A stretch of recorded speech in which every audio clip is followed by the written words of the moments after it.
오늘의 말씀은 열왕기상 3장 16절부터 28절까지 말씀입니다.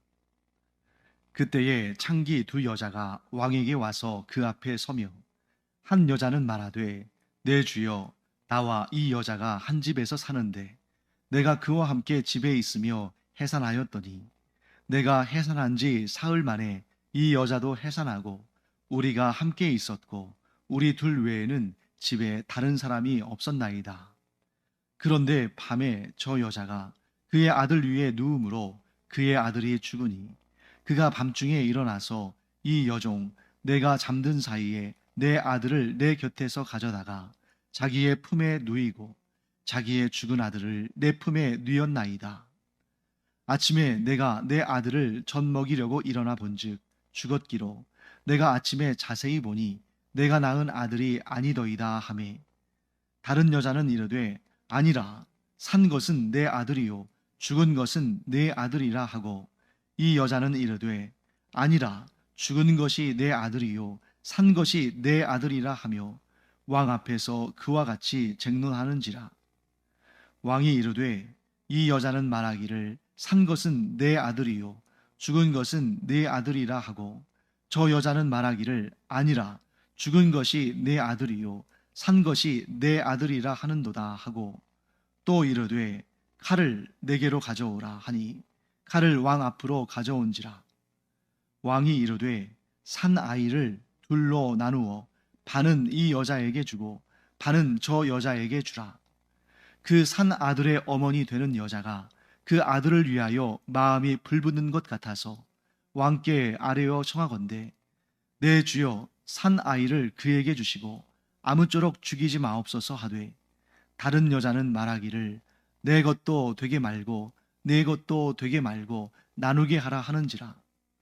왕이 대답하여 이르되 산 아이를 저 여자에게 주고 결코 죽이지 말라.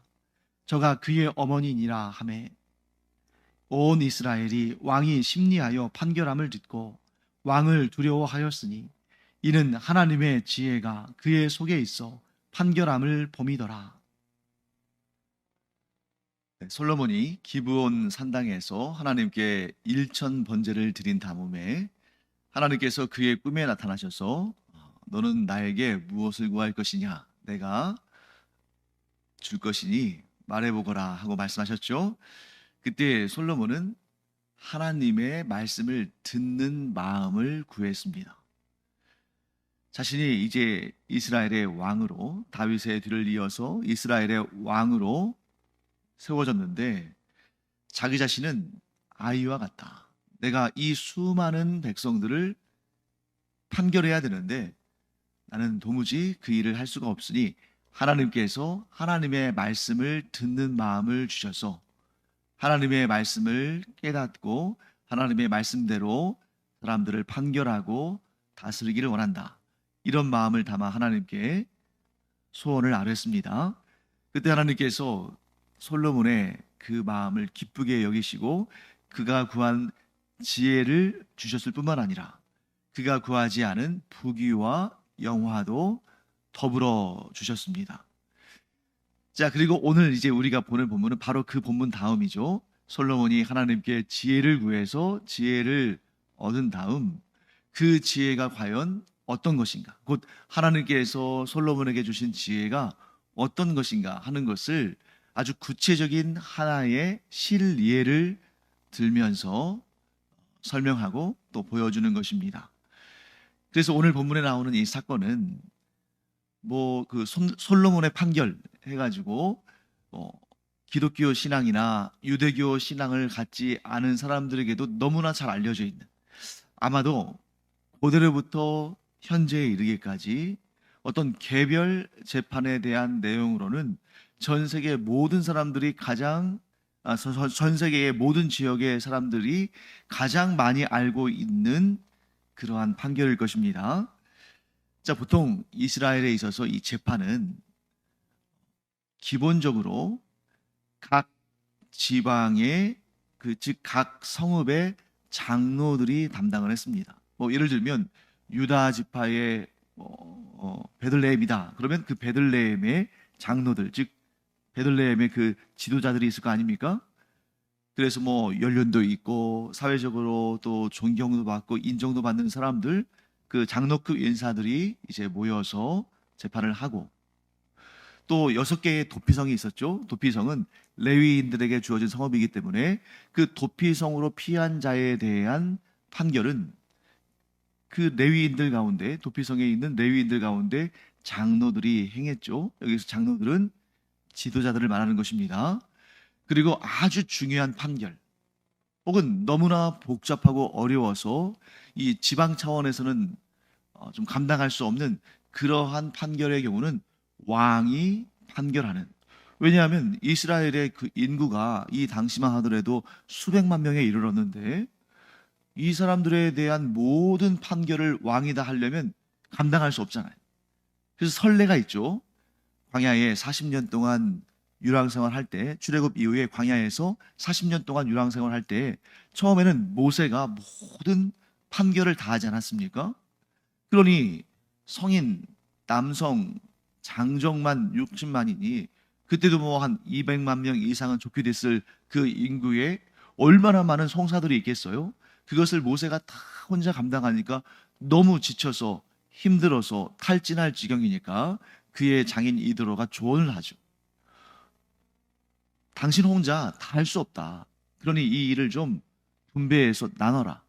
그래서 이제 뭐 천부장, 백부장, 50부장 이렇게 사람들을 나누고 그들 가운데에서 일어나는 소소한 송사거리들, 논쟁거리들, 이런 것들은 그 천부장, 백부장 하는 그러한 그 작은 단위의 어떤 지도 체계 속에서 이루어지게 했습니다. 그리고 정말 중요한, 혹은 정말 어려운 그런 판결은 모세가 하나님의 뜻을 구하면서 판결을 했죠. 자, 그렇기 때문에 오늘 이 솔로몬의 판결은 그냥 일반적인 문제는 아니었을 겁니다. 둘 중에 하나죠. 국가적인 중대사거나 혹은 누구도 해결하지 못하는 어려운 문제거나. 어느 쪽이겠어요? 국가적인 중대사는 아니겠죠.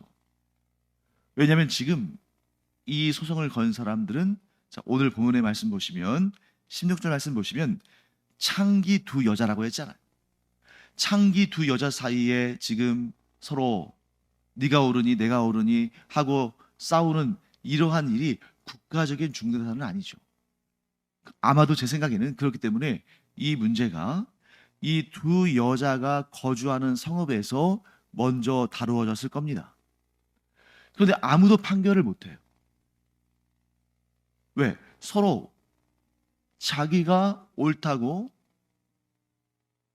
이 아이가 내 아이라고 그렇게 팽팽하게 주장하고 증거가 없으니까, 목격자도 없으니까, 아기가 죽기는 죽었는데 누가 죽였는지를 알 수가 없으니까, 한 아이는 살았는데 그 아이가 누구의 아들인지를 알 수가 없으니까. 자, 오늘날 같으면 별 문제가 안 되겠죠. 오늘날 같으면 이런 문제는 아주 쉬운 문제입니다. 왜 쉽습니까? DNA 검사하면 되거든요. DNA 검사하면 불과 뭐 며칠 내로 결과가 나오고 누가 거짓말하고 있는지, 또 이 아이가 누구의 아이인지 바로 나옵니다. 하지만 이 3000년 전에 이 이스라엘 사회에서 DNA 검사를 어떻게 하겠어요? 그러니까 지금 이 문제가 너무나 복잡하고 어려운 문제, 아무도 풀 수 없는 그런 문제가 돼버린 것입니다. 그러니까 그 성읍에서 이 문제를 도무지 감당할 수가 없어서 이제 올라오다 보니까 왕까지 올라왔죠.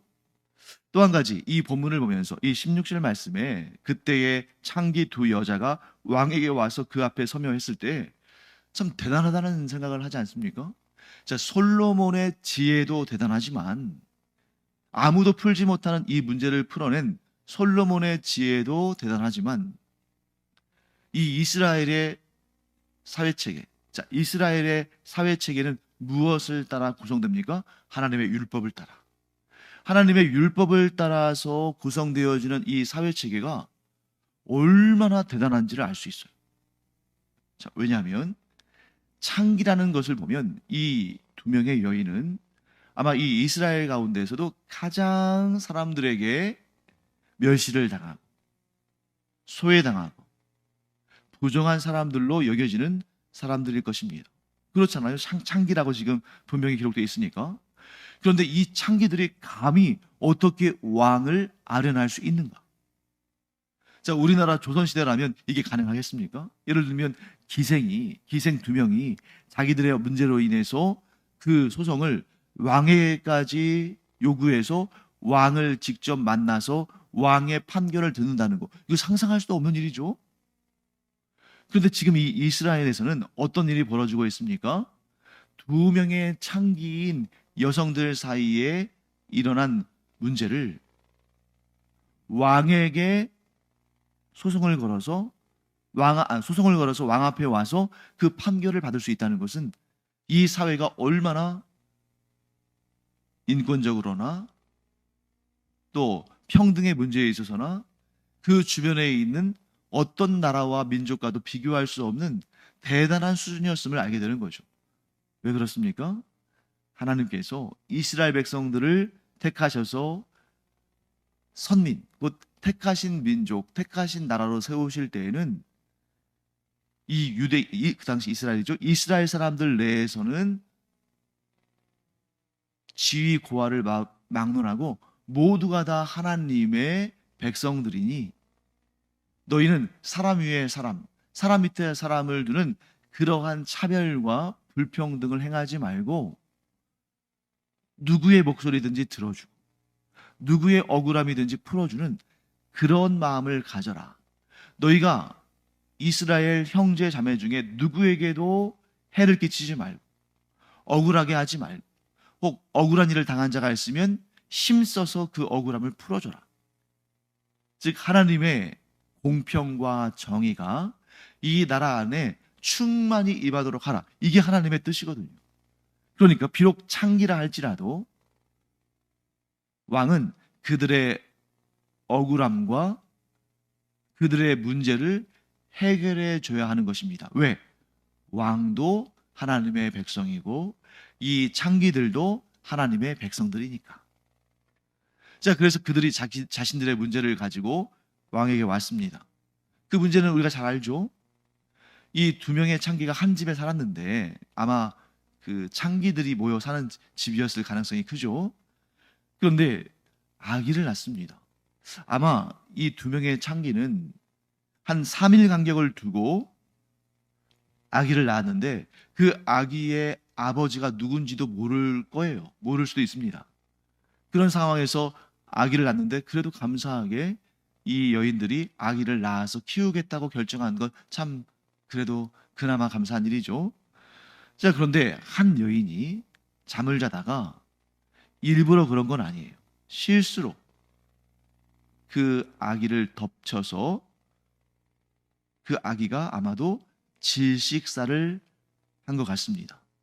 그랬더니 이 여인이 자기의 아들이 죽은 것을 보고 사흘밖에 차이가 안 나니까 거의 비슷한 아기가 또 있잖아요. 그래서 그 아기를 바꿔치기 합니다. 그래서 아기가 바뀌어진 여인은 그것도 모르고 자다가 이제 일어나서 아기에게 젖을 먹이려고 하는데 보니까 자기가 낳은 아들이 아닌 거예요. 그런데 그 아기가 지금 어떻게 돼 있어요? 죽어 있는 겁니다. 그래서 둘 사이에 이제 분쟁이 일어났죠. 자기가 아기를 덮쳐서 어떻게 보면 좀 질식사를 시킨 여인은 시치미를 뚝 떼고 거짓말하면서 아니 이 살아있는 아기가 내 아이다. 왜 내 품에 있는 아기를 너의 아기라고 하느냐. 너의 아기는 죽지 않았느냐 하고 말하고 이 아기를 빼앗긴 아기를 도둑맞은 여인은 아니다. 분명히 지금 당신이 안고 있는 아기가 내 아이가 분명하고 여기 죽어있는 아기는 당신의 아기다. 당신이 이 아기를 바꿔친 것이 분명하다. 그런데 둘 사이에 주장만 있을 뿐 어떤 증거도 어떤 증인도 없으니까 이게 속수무책인 거죠. 그래서 이 두 여인이 솔로몬을 찾아옵니다. 그때 솔로몬은 딱 한마디로 누가 거짓말을 하고 있는지 그리고 누가 아기를 죽였는지 또 누가 살아있는 아기의 어머니인지를 정확히 판결해냅니다. 어떤 방법이에요? 극단적인 방법이죠. 오늘날 같으면 이런 방법 쓸 수가 없어요. 그런데 이 고대 이스라엘에서는 할 수 있는 방법이죠. 왜? 왕은 생사여탈권을 가지고 있으니까.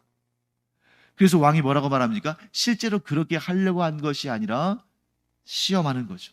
달아보는 것입니다. 어떻게 달아봤습니까?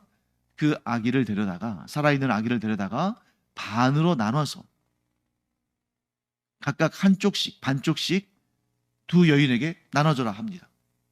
그때 어떻게 됐습니까? 이 아기의 친어머니는 내가 비록 이 아기를 잃는 한이 있더라도, 내가 내 품에서 이 아기를 키우지 못하는 한이 있더라도 이 아기를 내가 사랑함으로 이 아기를 죽일 수는 없다. 차라리 비록 저 거짓말하는 악한 여인의 품에서라도 생명을 유지하는 것이, 살아있는 것이 더 낫다 하는 마음으로 정말 피눈물을 흘리면서, 그 마음에 사랑이 불타오르기 때문에 피눈물을 흘리면서 아닙니다, 이 아이를 저 여인에게 주십시오 하고 간청을 합니다. 반면에 아기를 죽이고 아기를 바꿔치기 한 여인은 좋습니다. 어차피 이렇게 된 거 내 아이도 아니고 저 아이도 아니고 그냥 반으로 나눠서 갈라서 나누는 게 낫습니다. 이렇게 말합니다. 그때 솔로몬이 판결을 하죠. 이 살아있는 아기를, 이 아기를 내가 기르지 못해도 좋으니까 저 여인에게 주십시오 하고 말한 그 여인에게 돌려주어라. 저 여인이 어머니가 맞다. 그리고 둘로, 반으로 나눠도 좋다고 말한 이 여인은 어떻게 했겠어요? 살인죄를 짊어지겠죠. 물론 부지불식간에 했지만 사람을 죽인 것은 사실이고 거기에다가 거짓말을 하고 무고죄까지 저지른 것이죠. 이제 이 죄를 보면 우리가 그런 특성이 있는 걸 알게 됩니다. 자신이 일부러 죽이려고 죽인 것은 아니잖아요. 실수였습니다. 사고였습니다. 그러면 솔직하게 시인하고 용서를 구하면 이런 경우에는 부지불식간에 아기를 죽였으니까 살인죄로 취급받지는 않습니다. 그런데 그것을 감추어 보겠다고 거짓말을 하고 아기를 바꿔치고 또 죄 없는 여인을 고발하고 이 모든 죄를 이제 자신이 짊어져야 되는 그런 상황에 처하는 거죠. 그래서 죄를 감추려다가 더 큰 죄를 짓게 되는 그러한 모습을 또 우리가 보게 됩니다. 그래서 죄에 대해서 하나님께서는 우리에게 항상 요구하시는 게 뭐예요? 항상 정직하게 고백하고 회개하고 회복하라. 하나님은 어떤 죄든지 간에 하나님 앞에 정직하게 회개하는 자를 용서하신다 하는 것을 우리가 보게 됩니다. 자, 오늘의 이 말씀을 통해서 우리가 몇 가지 아주 중요한 교훈들을 얻게 됩니다. 4가지 정도 제가 정리해 봤는데요. 그 말씀을 좀 나누고 마무리하겠습니다. 첫째, 하나님께서 지혜를 주시면 아무리 어려운 문제도 풀어낼 수가 있습니다. 이걸 역으로 한번 볼까요? 내가 어려운 문제, 정말 내 스스로, 내 능력으로 풀 수 없는 문제를 풀었을 때에 자기 자신을 높여서는 안 되고 하나님께, 즉 나에게 지혜를 주셔서 이 문제를 풀어내게 하신 하나님께 영광을 올려드리고 감사해야 한다는 겁니다. 그런데 우리가 좀 겸손하지 못한 존재다 보니까 뭔가 내 능력 밖에 어떤 일을 이루거나 어떤 문제를 풀어내거나 해결했을 때 우쭐해서 막 자기를 드러내고 자랑하죠. 저도 예외는 아닙니다. 물론 내 능력보다 훨씬 큰 문제들을 풀어냈을 때 기쁘고 즐겁고 의기양양하고 자존심도 세우고 자존감도 높아지고 우쭐하고 그런 것 완전 나쁜 건 아니에요. 하나님도 어느 정도는 그렇게 기쁜 모습으로 또 흐뭇하게 바라보실 겁니다. 그런데 그 끝은 반드시 어디를 향해야 돼요? 이런 지혜를 주신, 이 문제를 풀게 하신, 이 어려운 일을 해결하게 하신 하나님께 영광 올려드리고 감사하고 기뻐해야죠. 그래서 우리는 항상 말끝에 이런 고백이 있기를 간절히 축원합니다. 이 일을 이루신 분은 하나님이십니다. 하나님께서 이 종에게 지혜를 주시고 감당할 수 있는 능력도 주시고, 아니 심지어 내 능력으로는 도무지 할 수 없는 일인데 하나님께서 놀라운 은혜를 베푸셔서 이 일을 이루셨습니다 하고 감사하며 고백하는 우리가 되기를 바랍니다. 하나님께서 지혜를 주시면 아무리 어려운 문제도 풀어낼 수 있다. 그리고 그렇게 어려운 문제를 풀어내고 해결했을 때는 모든 영광과 감사와 찬양은 하나님께 올려드린다. 그리고 하나님께서 나에게 지혜 주심으로, 하나님께서 내 문제를 해결해 주심으로 기뻐하며 즐거워한다. 이렇게 우리 좀 정리를 하겠습니다. 둘째, 지혜 앞에서는 선한 마음과 악한 마음이 반드시 드러난다. 지금 솔로몬의 지혜 앞에서 하나님께서 솔로몬에게 지혜를 주셨더니 솔로몬의 그 몇 마디 말로 인해서 선한 마음을 품은 여인과 악한 마음을 품은 여인의 모습이 그대로 드러나잖아요. 지혜는 반드시 선과 악을 구별한다. 다르게 말하면 선과 악을 구별하는 것이 곧 지혜다. 사랑하는 성도 여러분, 우리 가운데 진정한 지혜가 있기를 간절히 축원합니다. 그래서 선과 악을 구별하고 그 둘이 무엇이 옳은 것인지를 알고 선을 추구하는 지혜로운 하나님의 자녀들 되기를 간절히 축원합니다. 그리고 세 번째, 지혜는 인과응보를 반드시 이룬다. 지혜는 인과응보를 이룬다는 거예요. 그러면 인과응보가 뭐냐? 신학적인 용어는 하나님의 공의죠. 하나님의 공의는 무엇입니까? 상 받을 자에게는 상을, 벌 받을 자에게는 벌을 주는 것이 하나님의 공의고 인과응보죠. 그래서 앞에서 우리 살펴본 것처럼 지혜는 선과 악을 구별하는 능력이고 선과 악을 반드시 드러내는데, 그걸로 그치지 않고 지혜는 선은 칭찬하고 격려해서 흥황하게 하고 악은 징계하고 징벌해서 줄어들게 하는 그 역할까지 해야 한다는 것입니다. 그래서 진정 지혜로운 자는 선과 악이 무엇인지를 구별하여 알 뿐만 아니라 적극적으로 선을 격려하고 악을 징계하면서 선은 커지고 악은 작아지게 하는 거죠.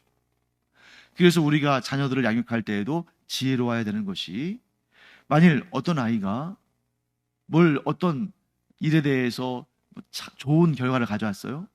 그런데 너무나도 안타깝게도 많은 부모들이 칭찬할 때 제대로 칭찬을 안 해요. 또 무엇인가를 잘못했을 때 그때그때 적절한 징계가 주어져서 악을 행하지 않도록 교육해야 되는데, 또 적절한 시기에 지혜를 동원해서 징계를 해야 되는데 징계하지 않아요. 그래서 엘리의 두 아들 홈리와 비느하스가 악행을 했을 때에 엘리가 적절한 징계를 그때그때 행하지 않았더니 나중에 이 문제가 눈덩이처럼 커져서 도무지 해결할 수 없는, 그래서 심지어 여호와 하나님의 언약궤를 빼앗기고 이스라엘의 영광이 사라진 그러한 너무나도 안타까운 역사를 보게 되는 거죠. 지혜는 선과 악을 구별할 뿐만 아니라 적절한 조치를 취해서 선은 부양하고 악은 점점 소멸하게 하는 것, 그것이 바로 지혜다. 마지막 네 번째 우리가 알게 되는 중요한 교훈은, 하나님은 생명을 사랑하는 자를 존귀히 여기시고 그를 들어 사용하신다는 겁니다. 솔로몬이 왜 이런 판결을 했습니까? 그 아기를 살리고 그 아기를 어머니에게 돌려보내서 어머니 품 안에서 잘 자라도록 하기 위한 거 아닙니까? 또 이 아기를 돌려받은 어머니는 어떻게 해서 그렇게 아기를 돌려받을 수 있었습니까? 그 아기의 생명을 사랑함으로. 그래서 여러분, 하나님은 어떤 분이십니까? 생명을 사랑하는 자는 반드시 보호하시고 그를 들어 사용하시는 분이시다. 그래서 우리가 생명을 사랑하는 그런 하나님의 존귀한 자들, 지혜로운 일꾼들 되기를 간절히 축원합니다. 기도하겠습니다. 하나님, 저희가 하나님께로부터 지혜를 얻기를 원합니다. 그래서 하나님이 주신 지혜로 어려운 문제들도 잘 해결함으로 그 모든 영광을 하나님께 올려드리고, 또한 선악을 구별하고 또 선은 증진시키고 악은 소멸시키는 그런 지혜로운 자들 되게 하여 주시옵소서.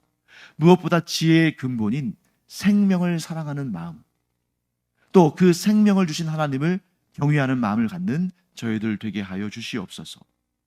감사드리며 예수님의 이름으로 축복하며 기도합니다. 아멘. 기도하는 시간입니다. 이 시간 우리가 하나님께 지혜를 구하고 지혜를 얻음으로 이 아름답고 복된 그런 삶을 살아가는 하나님의 지혜로운 종들 되기를 축원합니다. 기도하겠습니다.